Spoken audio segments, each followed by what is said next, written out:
नमस्कार, आपका स्वागत है। दोस्तों, कार्तिक का महीना हिंदू धर्म में सबसे महत्वपूर्ण माना जाता है। कार्तिक महीने में कई महत्वपूर्ण त्योहार और एकादशी का व्रत आता है, जिन्हें करने से भगवान विष्णु और मां लक्ष्मी की कृपा प्राप्त होती है।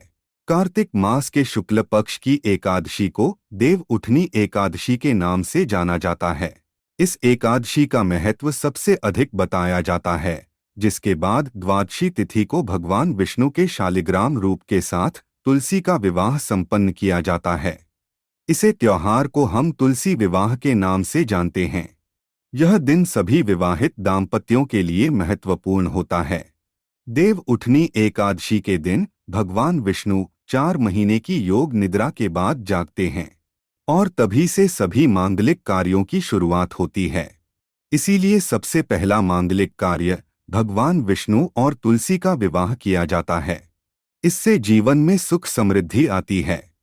इस वर्ष 4 नवंबर को देव उठनी एकादशी है, तो 5 नवंबर को तुलसी विवाह संपन्न किया जाएगा। द्वादशी की तिथि 5 नवंबर को शाम 6:08 से आरंभ होगी और 6 नवंबर को शाम 5:06 पर समाप्त हो जाएगी।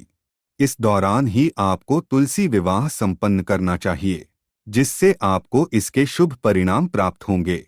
आज के इस वीडियो में हम आपको बताने जा रहे हैं तुलसी विवाह करने की सही विधि, तुलसी विवाह के दिन कौन से कार्य नहीं करने चाहिए, और जानेंगे तुलसी माँ का वह मंत्र जो मनोकामनाओं की पूर्ति करने वाला है। दोस्तों, ब्रह्म वैवर्त पुराण में वर्णित प्रसंग के अनुसार एक बार नारद जी ने भगवान श्री कृष्ण से पूछा, हे प्रभु, तुलसी भगवान नारायण की प्रिय है, इसीलिए परम पवित्र है। वह संपूर्ण जगत में पूजनीय है, परंतु इनकी पूजा कब करनी चाहिए, तुलसी जी का विवाह कैसे करना चाहिए तथा किस मंत्र का उच्चारण करने से ये देवी प्रसन्न होती है। इस प्रकार से नारद जी द्वारा पूछे जाने पर भगवान श्री कृष्ण ने उन्हें तुलसी पूजन तथा तुलसी विवाह के संबंध में महत्वपूर्ण ज्ञान दिया है, जो आप सभी को अवश्य जानना चाहिए। भगवान श्री कृष्ण कहते हैं, जिस घर की स्त्री नित्य तुलसी का पूजन करती है और उसे जल अर्पण करती है, उसके घर से दुख दरिद्रता कोसों दूर रहती है। उसके घर में सदैव ही देवी लक्ष्मी का वास रहेगा। जो लोग कार्तिक मास में तुलसी का विवाह संपन्न करते हैं, उनकी दरिद्रता का नाश होता है। जो मनुष्य कार्तिक महीने में श्री हरि विष्णु को तुलसी पत्र अर्पण करता है, वह 10,000 गायों के दान का पुण्य प्राप्त करता है। तुलसी के पूजन से जिसे पत्नी न हो उसे पत्नी मिल जाती है, जिसे संतान न हो वह पुरुष पुत्रवान बन जाता है, रोगी रोग मुक्त हो जाता है और भयभीत मनुष्य निर्भय हो जाता है, एवं पापी भी सभी पापों से मुक्त हो जाता है। कार्तिक मास में तुलसी का शालिग्राम के साथ विवाह करने पर दंपति जीवन में सुख शांति आती है। शास्त्रों के अनुसार तुलसी महालक्ष्मी की अवतार हैं, वहीं शालिग्राम को भगवान विष्णु का रूप माना जाता है। तुलसी का विवाह करते समय शास्त्रों में बताई गई विधि का ही पालन करना चाहिए, तभी यह विवाह संपन्न होता है। इससे घर में मां लक्ष्मी और भगवान विष्णु का चिरकाल तक वास रहता है। सबसे पहले जानते हैं तुलसी विवाह के दिन कौन से कार्य नहीं करने चाहिए। सबसे पहली बात है कि तुलसी विवाह के दिन घर को पूरी तरह से साफ और स्वच्छ रखे। घर में किसी भी प्रकार की गंदगी ना हो। तुलसी के पौधे के पास स्वच्छता रखे और रंगोली बनाकर उसे अच्छे से सजाएं। अगर कोई महिला मासिक धर्म से है तो वह तुलसी की पूजा ना करे। पुरुषों को तुलसी पूजा के दिन किसी भी प्रकार का नशा नहीं करना चाहिए और मांस मदिरा सेवन से बचना चाहिए। नशे की हालत में तुलसी के पौधे के पास भूल से भी न जाए, इससे तुलसी नाराज हो जाती है। यह एक अत्यंत पवित्र पौधा है। ऐसी तामसिक अवस्था में तुलसी के पास जाना पाप माना गया है। तुलसी विवाह के दिन पति पत्नी शारीरिक संबंध स्थापित न करे। अगर ऐसा कोई अपवित्र कार्य किया है तो स्नान करके ही पवित्र होकर तुलसी का विवाह संपन्न करे। बिना स्नान किए तुलसी के पौधे के पास न जाए और भूल से भी बिना नहाए तुलसी के पौधे को स्पर्श न करे। इस दिन तुलसी के पत्ते ना तोड़े। एक दिन पहले ही तुलसी के पत्र तोड़कर रखे और फिर पूजा में इनका प्रयोग करे। तुलसी के पत्र तोड़ते समय तुलसी मैया से क्षमा मांगते हुए तोड़े। तुलसी विवाह के दौरान मन में किसी भी प्रकार के बुरे विचार न आने दे। मन को साफ और स्वच्छ रखकर ही तुलसी की पूजा करे। रात्रि में तुलसी के पौधे को स्पर्श ना करे अथवा उसके पत्ते ना तोड़े, ऐसा करना अशुभ माना गया है।